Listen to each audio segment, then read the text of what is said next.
And it is a really beautiful day here in the Chicago region. We've got bright sunlight and moderate temperatures, and the earth is green, flowers and trees, and there's like an orgasm of renewal going on. How are you this morning, Barrett? Yeah, I think Mother Earth is getting down, getting groovy. Oh yeah, it's remarkable. Right outside in my backyard here, right off of the deck, I've got a whole bunch of roses, and roses are definitely a celestial vibration that I align myself with. So I'm really enjoying the advance towards summer. Yeah, well, I have to say we really lucked out. Edith and I moved into this place last fall, and we looked at the garden as we were moving in, and it was kind of scraggly, but I think it was just kind of the end of the season. So right now we've got amazing peonies, iris, rose bushes are going to pop fairly soon, and there's just so much color and beauty in this garden, and we hardly had to do anything other than just watch it happen. So it's been a real treat. That is wonderful, and irises are such glorious plants themselves. They're one of my all-time favorites. So, Yeah. and in keeping with Course in Miracles, resurrection. We're watching that happen all over the region here in the Midwest as nature resurrects itself. Yeah, yeah, and it's true. And I think it's interesting as we see this parallel, like, well, for these flowers, the resurrection is kind of a once a year thing. But there's this concept somewhere in the text where Jesus says, make this year different by making it all the same. And I think his message really is that we can choose that resurrection always, that it doesn't have to be something that comes from outside. In fact, it can't be something that comes from outside.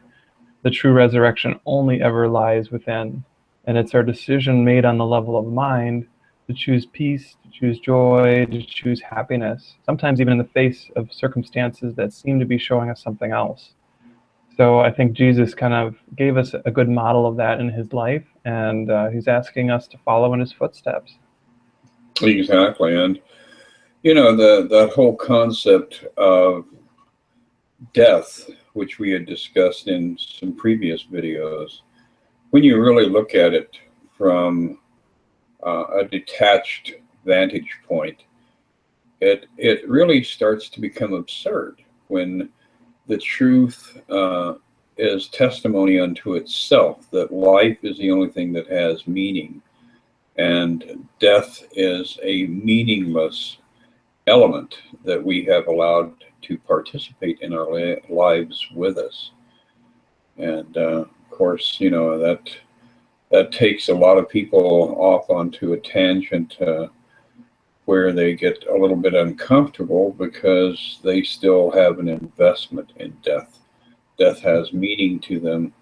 Death has an attraction to them, even if they're projecting it outward to the degree that, gee, I wish so and so would just go off somewhere and die. It's a kind of an interesting statement as to the futility of trying to contain or quash life itself.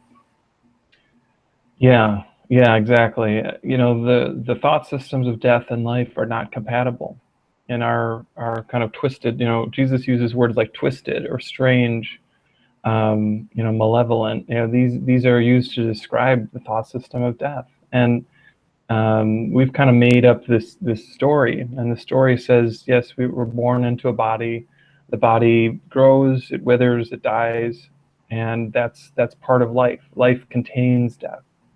And really, what we're learning in the course is no, life is a separate thing entirely. Life is not something that's happening here in this physical world. Life is the state of truth that you are actually still in, but you have closed your eyes to. You have fallen asleep on a level of mind, and you're no longer aware of where you really are. Sometimes, as we talk about this, I hear people say, "Well, if what you're saying is true, then God doesn't really know, that I'm here. God doesn't know about, what I'm going through. He's not really available to help me." And what I say is, well, the point is that God knows where you really are, and it's not here. God knows that you're still with him in heaven. And God's not really a he or she. We just use those words to kind of describe this idea. But God is oneness. God is peace. We've never left that eternal love, and we never can or will. But we can have a dream that we have, and that's what we're experiencing here. This massive dream idea that somehow love has ended, somehow death is real. And we've woven all of these false ideas into our experience here. And our job begins to be to sort out the false from the true. So that's what we're doing. Yes, and it is kind of a source of frustration at times, because our mind has been trained to be a very earthly, conscious creature. And so trying to retrain the mind to separate itself from identifying with the body ends up becoming quite a struggle, for not just for a few of us, but for most of us. It's an ongoing struggle, and it carries us through multiple cycles of waking up and falling asleep and waking up and falling asleep. So it just gets crazier and crazier. In this section that we're looking at here in the Manual for Teachers, there's an interesting statement here. It says, all things are seen in light, and in the light their purpose is transformed and understood. And I take that to mean that all of the events that are hideous that we go through forces us to struggle, to strive, to find a different understanding, to engage in a different vision of what reality actually is. And so if we start turning over our mortal experiences that are, dealing with the apparent death of others or the apparent destruction of others and things like that, the Holy Spirit will participate with us in teaching us to transform that vision into truth. And as a result of that, it goes on to say, and we, God's children, rise up from the dust and look upon our perfect sinlessness.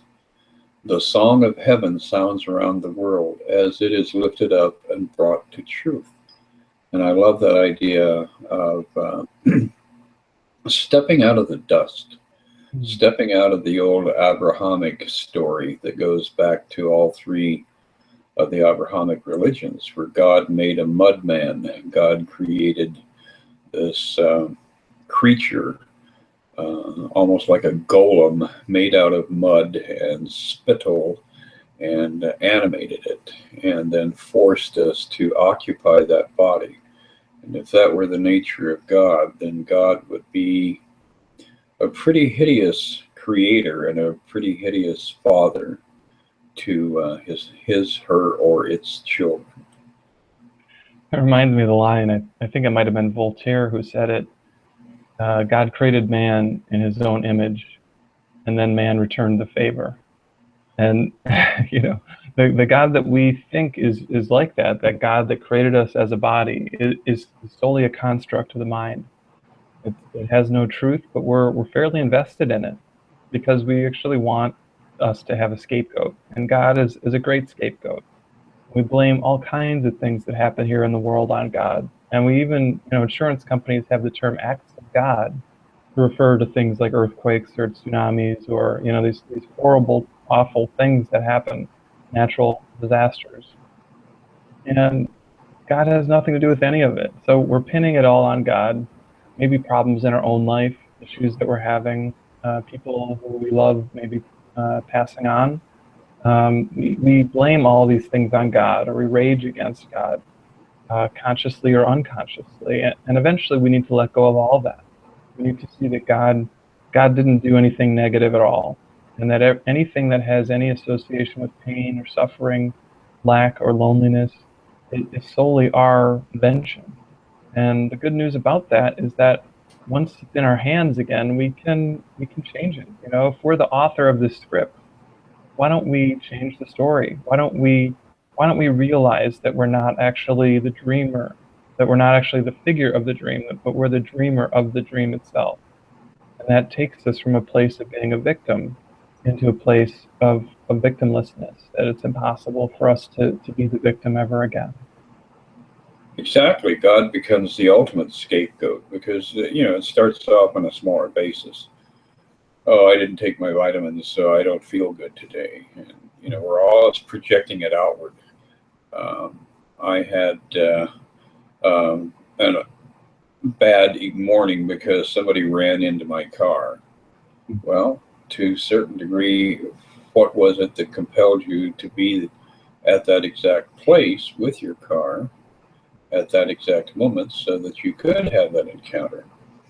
So it spirals in and out and around, but ultimately we have an incredibly devious way of looking at life itself and projecting all of our misery outside of ourselves and not owning it enough to force ourselves to actually make the changes that are necessary. So it really is, it's all about us, unfortunately, and the most negative aspect. We do create chaos and then don't own it, and then end up perpetuating it as we move forward along the timeline. Yeah, and I think it's true, that nothing here can really take away our peace if we're willing. And that's, the willingness is not always easy, but it is always available. And just to share a story of something that happened to me a few years ago, I was parked outside of a hospital, actually helping a friend of mine who was going through some hard stuff. And when I walked out to my car, 5 or 6 hours later, it was a long time we were there. I turned my car on, and I had a Jeep at the time, and it was like really loud. I was like, oh, something's wrong. So I turned it off right away.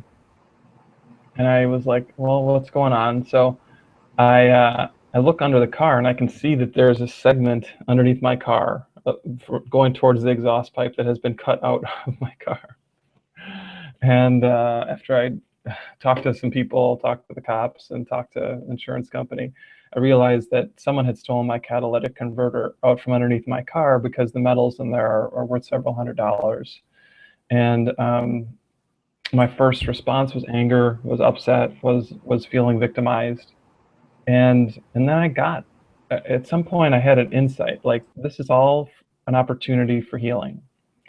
And my whole mental frame changed, and I went from being angry, from being hurt, from feeling attacked, to feeling compassion, feeling love for this person whose motivation was, I don't know, some sort of need he had, some sort of lack that he thought was his experience.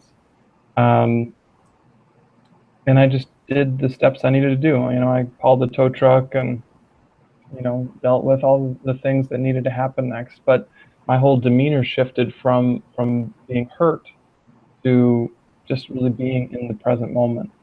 And I'm not saying that's always easy, but again, that is an option for us in anything that we're going through. And just to share that story as an example of how we can take that step in our lives. Exactly. And, one of the things that loops into all of this as we begin to really look deeply and honestly with a high level of acceptance into the existence that we have, we begin to realize that everybody that we encounter, that every animal, every blade of grass, everything that exhibits life is in fact us. And once we can actually grasp that concept, even fleetingly, you don't have to hold on to it 24 hours a day, but once you begin to direct your consciousness, your thinking patterns back to that realization over and over again, that anything and any action that you take against any living element within the universe is ultimately an act that you're taking against yourself, then that turns everything into a whole different ball of wax here. And we begin to realize how our reactionary thinking creates all of the attacks that we imagine that we are experiencing. So if you are out there looking at life and imagining somebody else is hurting you, and you pick up a rock and throw it in their direction, a day and a half later, that rock's going to hit you upside the head, and then you're going to have, somebody else that you can attack and perpetuate this ongoing game of non-ownership.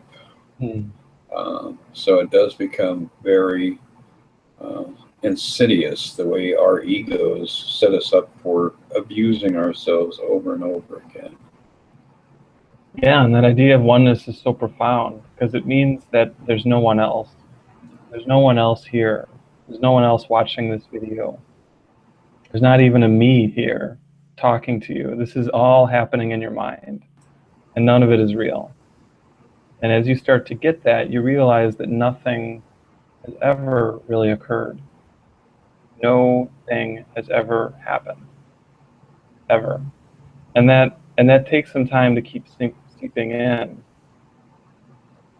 But it's amazing how powerful that feels when we do step into that realization that there's no war that's ever happened. No one has ever starved. No illness has ever occurred. No pain has ever been experienced, except as a false idea in the mind. And that is being undone. It's already undone. And we're just coming into alignment with that truth, that the pain is unreal, the death is unreal. And that is what the resurrection is. The resurrection is the realization that nothing has ever happened. There has never been any real pain. Exactly. It was all like your nocturnal activities. It was a dream. And within that dream, of course, there's that ongoing projection of who is the hero of the dream. And it generally always shows up as you.